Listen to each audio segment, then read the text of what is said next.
मधुबन के बाबा, मधुबन के बाबा मुरली वाले, आपका क्या कहना, आपका क्या कहना। ओम शांति। आज 30 दिसंबर 2023 के साकार मधुर महावाक्य हैं। आज मीठे मीठे बाप दादा बोले, मीठे बच्चे, शुभ कार्य में देरी नहीं करनी है। अपने भाई बहनों को ठोकर खाने से बचाना है। भूं भूं कर आप समान बनाना है। बाबा ने कहा, मीठे बच्चे, शुभ कार्य में देरी नहीं करनी है। अपने भाई बहनों को ठोकर खाने से बचाना है। भूं भूं कर आप समान बनाना है। बाबा ने आज प्रश्न पूछा कि किस बात का अनर्थ होने से भारत कौड़ी मिसल बन गया है, और उत्तर में बाबा ने समझाया कि सबसे बड़ा अनर्थ हुआ है जो गीता के स्वामी को भूल गीता ज्ञान से जन्म लेने वाले बच्चे को स्वामी कह दिया है। इसी एक अनर्थ के कारण सभी बाप से बेमुख हो गए हैं। भारत कौड़ी तुल्य बन गया है। अब तुम बच्चे बाप के सम्मुख में सच्ची गीता सुन रहे हो, जिस गीता ज्ञान से ही देवी देवता धर्म स्थापन होता है। तुम श्री कृष्ण के समान बनते हो। मुरली का गीत है, किसने ये सब खेल रचाया। ओम शांति।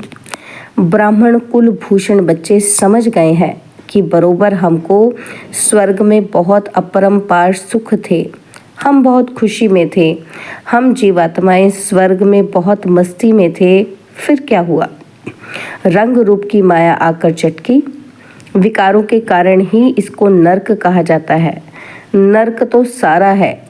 अब यह जो भ्रामरी का मिसाल देते हैं, भ्रमरी और ब्राह्मणी दोनों का काम एक है। भ्रमरी का मिसाल तुम्हारे ऊपर है। भ्रमरी कीड़े ले जाती है, घर बनाकर उसमें कीड़े डाल देती है। यह भी नर्क है। सब कीड़े हैं, परंतु सब कीड़े देवी देवता धर्म वाले नहीं हैं। जो भी धर्म वाले हैं सब नर्कवासी कीड़े हैं।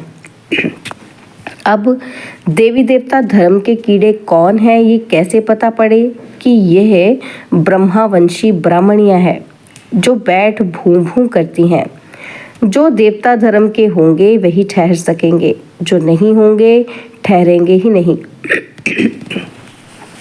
नर्कवासी कीड़े तो सभी हैं। सन्यासी भी यही कहते हैं कि नर्क का ये सुख काग विष्टा समान है। उनको ये पता ही नहीं कि स्वर्ग में अथाह सुख है। यहाँ पर 5% सुख और 95% दुख है, तो इसको कोई स्वर्ग नहीं कहा जाएगा। स्वर्ग में तो दुख की बात ही नहीं रहती। यहाँ तो अनेक शास्त्र, अनेक धर्म तथा अनेक मतें हो गई हैं। स्वर्ग में तो एक ही अद्वैत देवता मत है, एक ही धर्म है। तो तुम हो ब्राह्मणियाँ, तुम भूं भूं करती हो। फिर जो इस धर्म के हैं वह ठहर जाते हैं। अनेक प्रकार के हैं। कोई नेचर को मानते, कोई साइंस को, कोई कहते कि ये सृष्टि कल्पना मात्र है। ऐसी वार्तालाप यहाँ ही चलती है, सतयुग में नहीं चलती। यह बेहद का बाप प्रजापिता ब्रह्मा के मुख कमल से अपने बच्चों को बैठ समझाते हैं कि तुम मेरे पास थे, अब फिर मेरे पास आना है। इसमें शास्त्रों की तो बात ही नहीं उठती। क्राइस्ट तथा बुद्ध आते हैं, वह भी आकर सुनाते हैं। उस समय तो शास्त्र का प्रश्न उठ ना सके। क्राइस्ट बाइबल पढ़ता था क्या? बाइबल का प्रश्न ही नहीं उठता। बाप कहते हैं, बच्चे तुम अपनी हालत तो देखो। माया रावण ने तुम्हारी कैसी हालत कर दी है।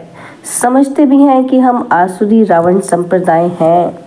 रावण को जलाते हैं परंतु जलता ही नहीं। रावण का जलना बंद कब होगा ये मनुष्य को पता नहीं है। तुम हो ईश्वरीय दैवी संप्रदाय, तुम बच्चे हो हमारे। अब मैं फिर आया हूँ तुम बच्चों को राजयोग सिखलाने।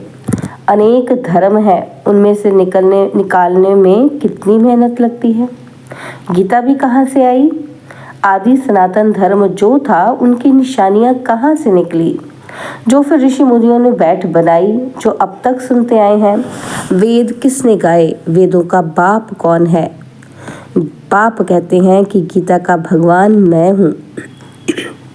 गीता माता रची शिव बाबा ने, उससे जन्म लिया श्री कृष्ण ने, उनके साथ राधे आदि सब आ जाते हैं, पहले हैं ही ब्राह्मण। तुम बच्चों को निश्चय है कि वह हमारा मोस्ट बिलवेड बाप है, जिसको सब कहते हैं ओ गॉड फादर रहम करो। भक्त पुकारते हैं कि कैसे दुख से छूटे। अगर भगवान सर्वव्यापी हो तो फिर पुकारने की तो बात ही नहीं। मुख्य है गीता की बात। कितने यज्ञ आदि रचते हैं, अब तुम ऐसे पर्चे छपाओ। अब कितना अनर्थ हो गया है, जहाँ तहाँ देखो गीता लिखते रहते हैं। गीता किसने रची, किसने गाई, कब गाई, किसने बनाई, कुछ भी पता नहीं है। श्री कृष्ण का भी यथार्थ परिचय नहीं है, बस कह देते जिधर देखो सर्वव्यापी कृष्ण ही कृष्ण है। राधे के भक्त राधे के लिए कहेंगे कि सर्वव्यापी राधे ही राधे है। एक निराकार परमात्मा को ही कहे तो भी ठीक, सबको क्यों सर्वव्यापी कर दिया है। गणेश के लिए भी कहेंगे सर्वव्यापी। एक ही मथुरा शहर में कई कहेंगे कि श्री कृष्ण सर्वव्यापी है, कोई कहेंगे राधे सर्वव्यापी है। कितनी मूंझ हो गई है, एक की मत न मिले दूसरे से। एक ही घर में बाप का गुरु अलग तो बच्चे का गुरु अलग। वास्तव में गुरु किया जाता है वानप्रस्थ में। बाप कहते हैं मैं भी आया हूँ इनकी वानप्रस्थ अवस्था में। दुनिया में तो जितना जो बड़ा गुरु होता है उनको उतना नशा रहता है। आदि देव को महावीर भी नाम दिया है, हनुमान को भी महावीर कहते हैं। महावीर तो तुम शक्तियां हो। देलवाड़ा मंदिर में शक्तियों की शेर पर सवारी है और पांडवों की हाथियों पर। मंदिर बड़ा युक्ति से बना हुआ है, हूबहू तुम्हारा यादगार है। तुम तो उस समय होंगे नहीं जो तुम्हारा चित्र दे। मंदिर तो द्वापर में बने हैं, तो तुम्हारे चित्र कहाँ से आएंगे। सर्विस तो तुम अभी कर रहे हो, बातें सब अभी की हैं, उन्होंने बाद में शास्त्र बनाए हैं। हम अगर गीता का नाम ना लें तो मनुष्य समझेंगे पता नहीं ये कौन सा नया धर्म है। कितनी मेहनत लगती है। इस दुनिया में सिर्फ धर्म स्थापन करते हैं, तुमको तो नई दुनिया के लिए बाप तैयार करते हैं। बाप कहते हैं मेरे जैसा कर्तव्य कोई कर ना सके, सब पतितों को पावन बनाना पड़ता है। अब तुम बच्चों को वार्निंग देनी पड़े। भारत में कितना अनर्थ हो गया है, जिस कारण ही भारत कौड़ी तुल्य बना है। बाप ने गीता माता द्वारा श्री कृष्ण को जन्म दिया और उन्होंने फिर श्री कृष्ण को गीता का स्वामी बना दिया है। गीता का स्वामी तो शिव है, उसने गीता से श्री कृष्ण को जन्म दिया। तुम सब संजय हो, सुनाने वाला एक शिव बाबा है। प्राचीन देवी देवता धर्म का रचने वाला कौन, ये सब लिखने में बुद्धि चाहिए। गीता से हम जन्म ले रहे हैं, मम्मा राधे और यह फिर श्री कृष्ण बनेगा, ये गुप्त बातें हैं ना। ब्राह्मणों का जन्म कोई समझ न सके, बात ही है श्री कृष्ण और परमात्मा की। ब्रह्मा, श्री कृष्ण और शिव बाबा, ये सब बातें गुह्य है ना। इन बातों को समझने वाला बड़ा बुद्धिवान चाहिए। जिनका योग पूरा होगा उनकी बुद्धि पारस बनती जाएगी। भटकने वाले की बुद्धि में ये ठहर न सके। बाबा तुम बच्चों को कितनी ऊंची नॉलेज दे रहे हैं। विद्यार्थी अपनी बुद्धि भी चलाते हैं ना, तो अभी बैठकर लिखो। शुभ कार्य में देरी नहीं करनी चाहिए। हम सागर के बच्चे अपने भाई बहनों को बचाएं। बेचारे ठोकर खाते रहते हैं, कहेंगे बीके इतनी रड़ियां मारती हैं, कुछ तो बात होगी। लाखों पर्चे छपवाकर गीता पाठशालाओं आदि में बांटो। भारत अविनाशी खंड है और सर्वोत्तम तीर्थ है। जो बाप सबको सद्गति देते हैं उनके तीर्थ स्थान को गुम कर दिया है, तो फिर उनका नाम निकालना पड़ेगा। फूल चढ़ाने लायक एक शिव ही है, बाकी तो सब व्यर्थ है। गीता पाठशालाएं बहुत हैं, तुम वेश बदलकर वहां जाओ, फिर भल समझें ये बीके होंगी। ऐसे प्रश्न कोई पूछ ना सके। अच्छा, तुम समझते हो शिव बाबा ब्रह्मा तन से बैठ ये बातें समझाते हैं। जो बाबा स्वर्ग का मालिक बनाने वाला है वह अभी आया हुआ है। जब तक ब्राह्मण ना बने तब तक देवता बन न सके। ब्राह्मण कुल देवताओं से भी ऊंच है। सबकी आत्मा पावन हो रही है, तुम फिर नई दुनिया में पुनर्जन्म लेंगे। अच्छा, मीठे मीठे सिकिलते बच्चों प्रति माता पिता बाप दादा का याद प्यार और गुड मॉर्निंग। रूहानी बाप की रूहानी बच्चों को नमस्ते। हम रूहानी बच्चों की रूहानी बाप दादाजी को दिलवा जान सिकवा प्रेम से नमस्ते। ओम शांति। प्यारे बाबा, मीठे बाबा, मेरे बाबा, शुक्रिया बाबा, शुक्रिया बाबा, शुक्रिया। बाबा की रात्रि क्लास है, तो बाबा ने रात्रि क्लास में बताया कि तुम बच्चे एक बाप की याद में बैठे हो। एक की याद में रहना, इसे कहेंगे अव्यभिचारी याद। अगर यहाँ बैठे भी दूसरे कोई की याद आती है तो व्यभिचारी याद कहेंगे। खाना पीना रहना एक घर में और याद दूसरे के करना, ये तो ठगी हो गई।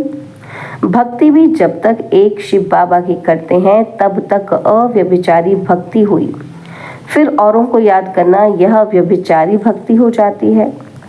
अभी तुम बच्चों को ज्ञान मिला है, एक बाप कितनी कमाल करते हैं। हमको विश्व का मालिक बनाते हैं, तो उस एक को ही याद करना चाहिए, मेरा तो एक। परंतु बच्चे कहते हैं शिव बाबा की याद भूल जाती है। वाह, भक्ति मार्ग में तो तुम कहते थे हम एक की ही भक्ति करेंगे। वही पतित पावन है, और तो कोई को पतित पावन नहीं कहा जाता, एक को ही कहा जाता है। वही ऊंच ते ऊंच है।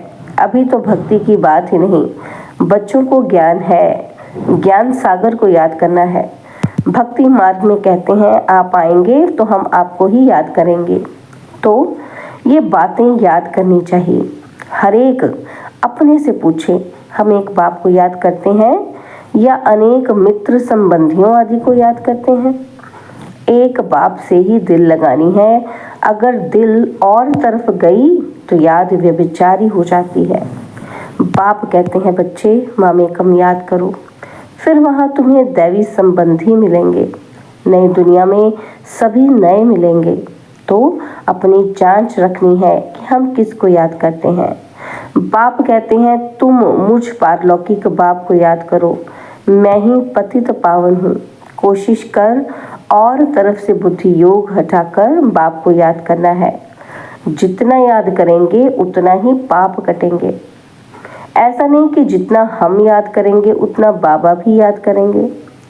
बाप को कोई पाप थोड़े ही काटने हैं। अभी तुम यहाँ बैठे हो पावन बनने के लिए। शिव बाबा भी यहाँ है, उन्हें अपना शरीर तो है नहीं, लोन लिया हुआ है।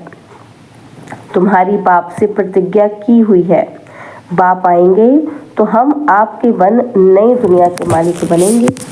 अपने दिल से पूछते रहो। ये तो जानते हो कि बुद्धि योग की लिंक घड़ी घड़ी बाप से टूट जाती है। बाप जानते हैं लिंक टूटेगी, फिर याद करेंगे, फिर टूटेगी। बच्चे नंबरवार तो पुरुषार्थ करते ही हैं। अच्छी रीति याद में रहें तो इस डिनाइस्टी में आ जाएंगे। अपनी जांच करते रहो, डायरी रखो। सारे दिन में हमारा बुद्धि योग कहाँ कहाँ गया, तो फिर बाप समझाएंगे। आत्मा में जो मन बुद्धि है वह भागती है। बाप कहते हैं भागने से घाटा पड़ जाएगा, मुझे याद करने से बहुत फायदा है, बाकी तो नुकसान ही नुकसान है। याद करना है मुख्य एक को, अपने ऊपर खबरदारी रखनी है। कदम कदम पर फायदा, कदम कदम पर घाटा। 84 जन्म देहधारियों को याद कर घाटा ही पाया। एक एक दिन होकर 5000 वर्ष बीत गए, घाटा ही हुआ। अभी बाप की याद में रह फायदा करना है। ऐसे विचार सागर मंथन कर ज्ञान रत्न निकालने हैं।